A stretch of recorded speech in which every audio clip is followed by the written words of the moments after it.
Gol novo, Tem. posições carentes, tá buscando um atacante, um substituto pro Payet, conta pra gente. Assim, o Vasco, ele teve a chegada do diretor Admar Lopes. Admar Lopes. Admar Lopes, um cara que veio lá do futebol europeu, estava no Bordeaux, passou pelo Porto, passou pelo Mônaco e tudo mais.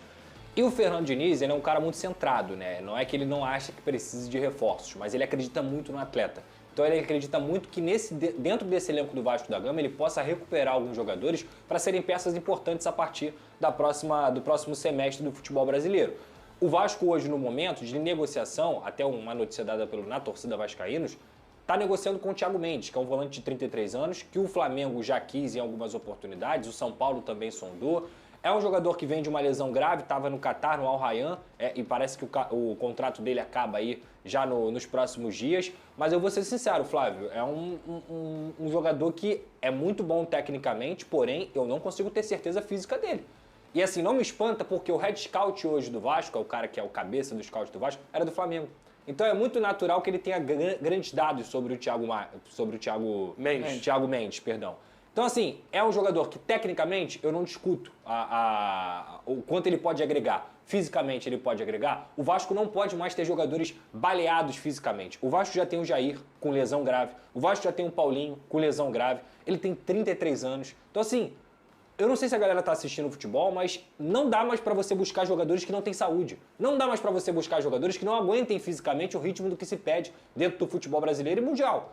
Ter um jogador que vem de lesão grave, que é bom jogador, mas já com 33 anos, e para pagar um salário alto, é essa a melhor escolha para o Vasco? Repito, não discuto a técnica dele. Discuto o quanto o Vasco vai investir e o quanto o Vasco vai precisar de um atleta que já tem 33 anos, daqui a pouco faz 34, 35, 36. E aí? Vai ficar mais um jogador que já não tem um histórico de lesão grande dentro do clube e mais um jogador que também fisicamente não consegue entregar. Eu quero um volante, Flávio, vou dar um exemplo qualquer, que consiga jogar 40 jogos na temporada, que consiga jogar 50 jogos. Ele tem que estar saudável. E é um problema da situação do Vasco ali de primeira volância há muito tempo. O Hugo Moura é um jogador que oscila, não é confiável 100%. O Jair também é outro que oscila também, tem muito futebol e tudo mais. Então, assim, é uma posição carente e que se eu fosse a diretoria Cruz Maltina, eu buscaria um jogador mais jovem, um jogador que até você tem que fazer um investimento para jogar.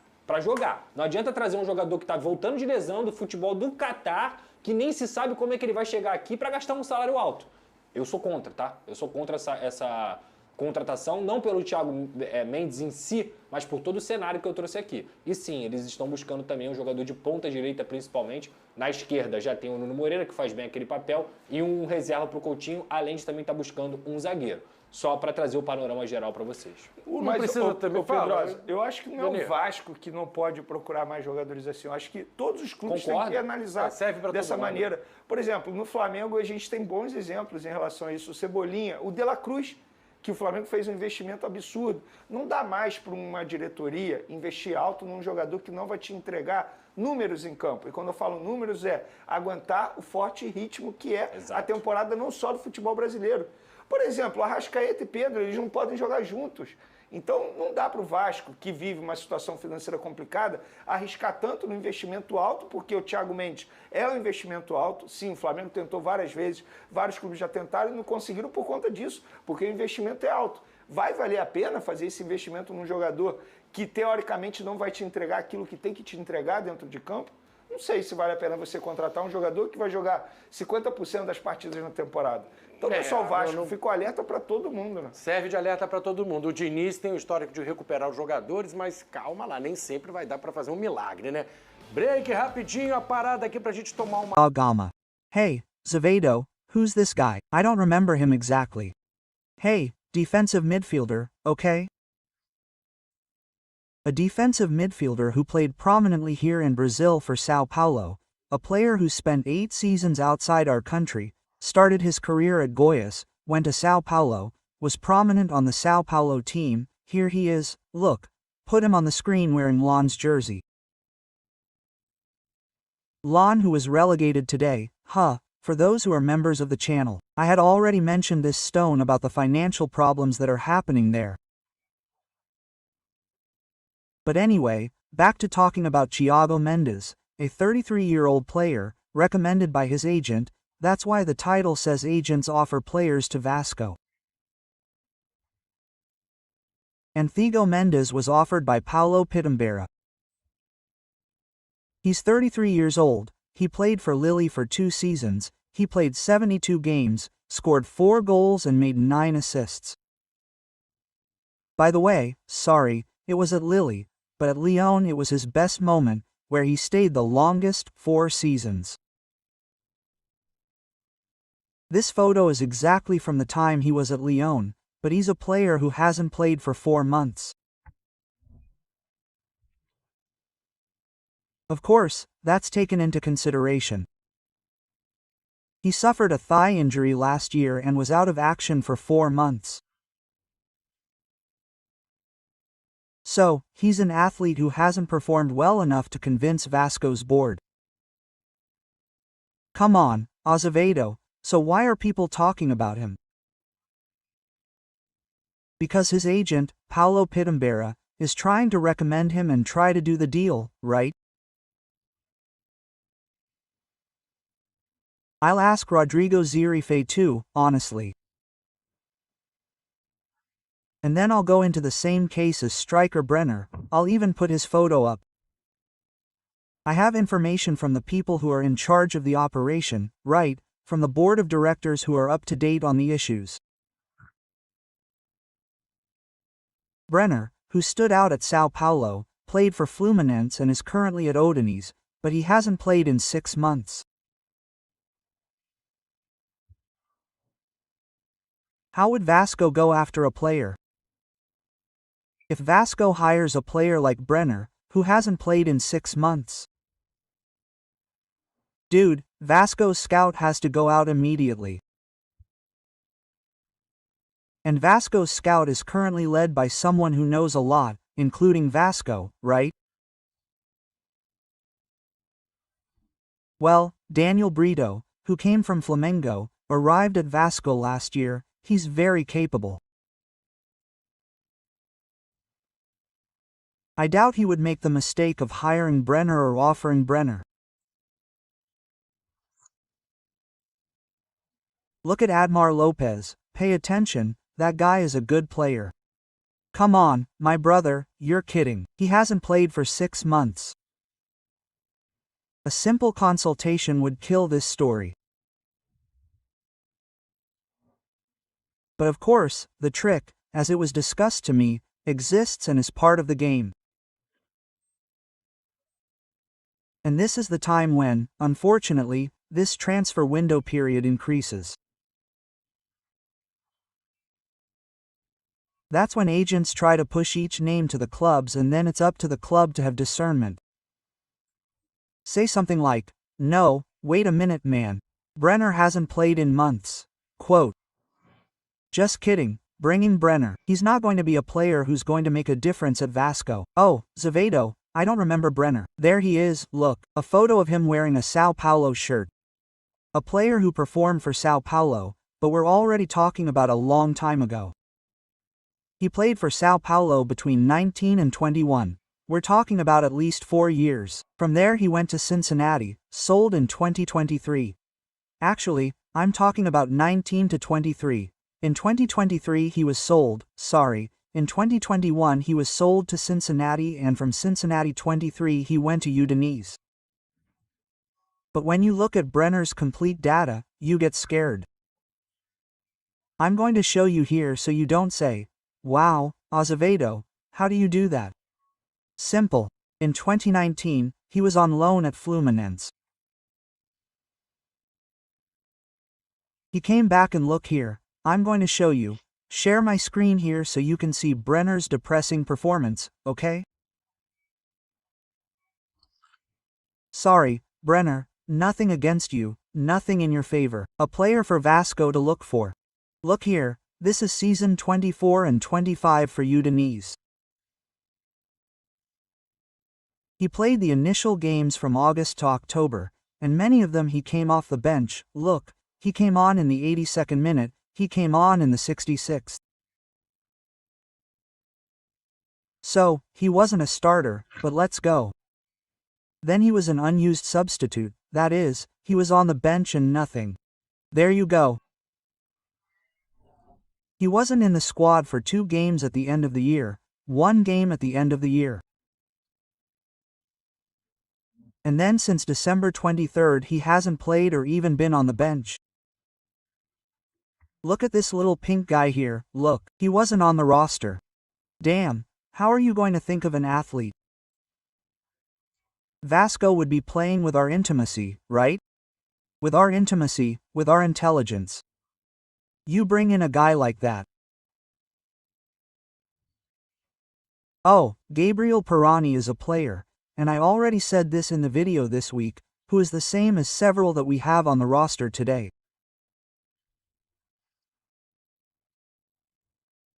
Admar Lopez, in the presentation interview, he said that if he were to bring in a player just for the sake of it, he wouldn't bring it in. So, sorry Admar Lopez, Brenner who hasn't played for months, Thiago Mendes who hasn't played for 4, forget it, there's no way. There's no way. These are not the players we need. But there was no negotiation for Brenner, and Thiago Mendes was an offer from his agent who is negotiating with Vasco to keep Leo Jardim. I just asked a Vasco executive about Leo Jardim's renewal. Open quotation marks for the sentence said to me. He just needs to sign. He's close to reaching the goal.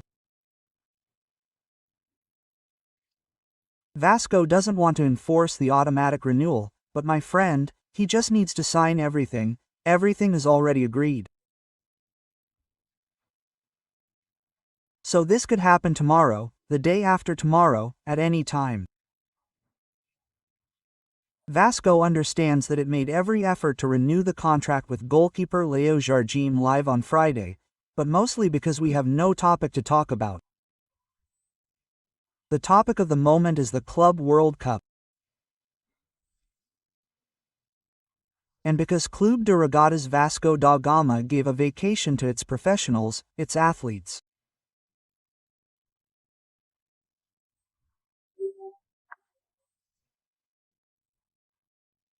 So, we have little to talk about here, although we have to celebrate the victory, right, over Sao Paulo.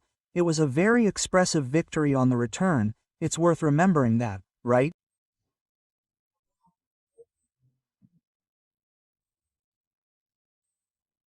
On the return of the Brazilian Championship that will take place on May 13th, exactly the same day as the Club World Cup final.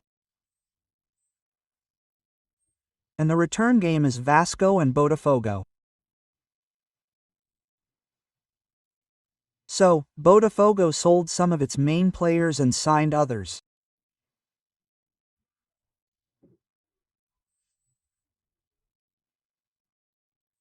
Well, Botafogo is very well trained by coach Renato Paiva and surprised the world, right, by qualifying in this so-called group of death, right, a very, very strong group that included, right, Paris Saint-Germain and Atletico de Madrid.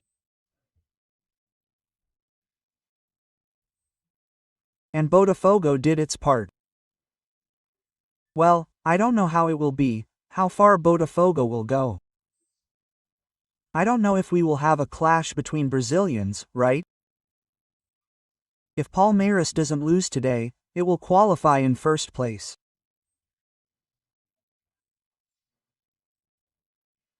And then we will have Palmeiras and Botafogo and probably Inter Miami and Paris Saint-Germain. It would be cool, right? It would be cool to see Messi facing his former team. Okay, Felipe, thanks for the affection. I feel very flattered by your words. And in fact, the fans shouting for Edmundo filled me with desire, determination to win the 3 points. Okay, big hug, my friend. Oh, Felipe Benavides again. The Europeans, I mean, willpower can indeed overcome talent, but those who are hungrier hunt better, which is Vasco. come back hungry for the Brazilian championship. I think, well, the athletes had a vacation, right? They didn't have a preseason. I think they should have a better preseason. Well, I think this must have been calculated by the board and, of course, by Coach Fernando Diniz. But I'm not in favor of the athletes taking a vacation. I think it will really disrupt the rhythm, even though this vacation won't be long. When these athletes come back, they will be, well, ready to compete in the rest of the Brazilian championship.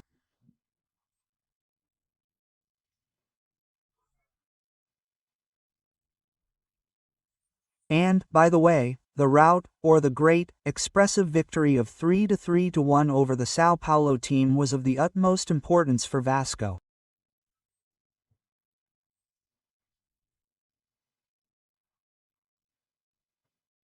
So we have to celebrate a lot, we have to celebrate this victory a lot, because if it weren't for this victory against São Paulo, Vasco would be in the relegation zone. Going 30 days without football in the relegation zone is indeed, it would be very bad, very traumatic for Clube de Regatas Vasco da Gama. It could even make Vasco go to the market and commit some absurdities in terms of hiring. Okay? Big hug, Felipe Benavides. Here's another great chat, this time with Alan Sergio. Is it true that Vasco has 2 secret signings? Well, it's no news to anyone that I haven't been involved in Vasco's management anymore. So, if it's secret, I really don't know. I really don't know what's going on. Well, Vasco has financial difficulties. Well, that's why, if Vasco opens up its signings too much, it creates competition. That's a fact, it happens, right? Because the level of good players on the market is getting scarcer every day, right? And I think that everything really needs to be done in secret.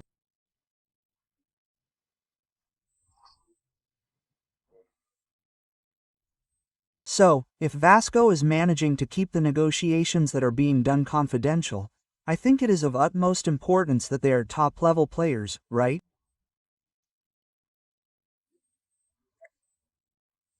That they are top-tier players. I know that these athletes are expensive, but you can't take chances like Jean Davi, like Maxime Rodriguez, right?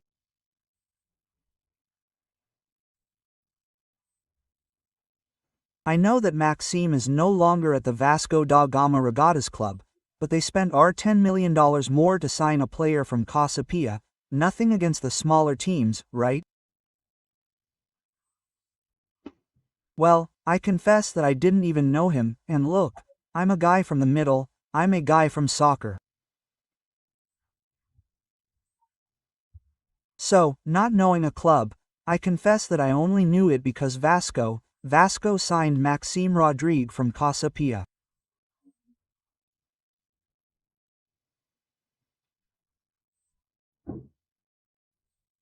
Well, so, for me it's proof of not really knowing the market.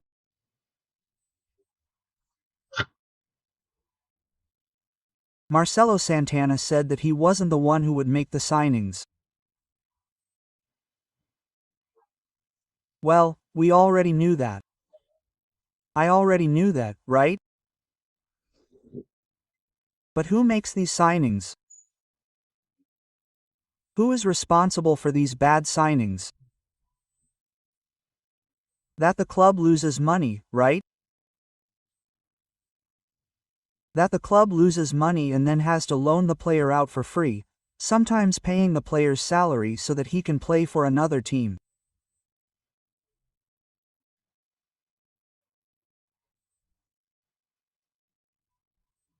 So, if Vasco is in fact negotiating, it would be the signing of 2 players, who should be high-level players, although coach Fernando Diniz has made it very clear, especially during his time at Fluminense, that he can get lower-level players to perform a little better.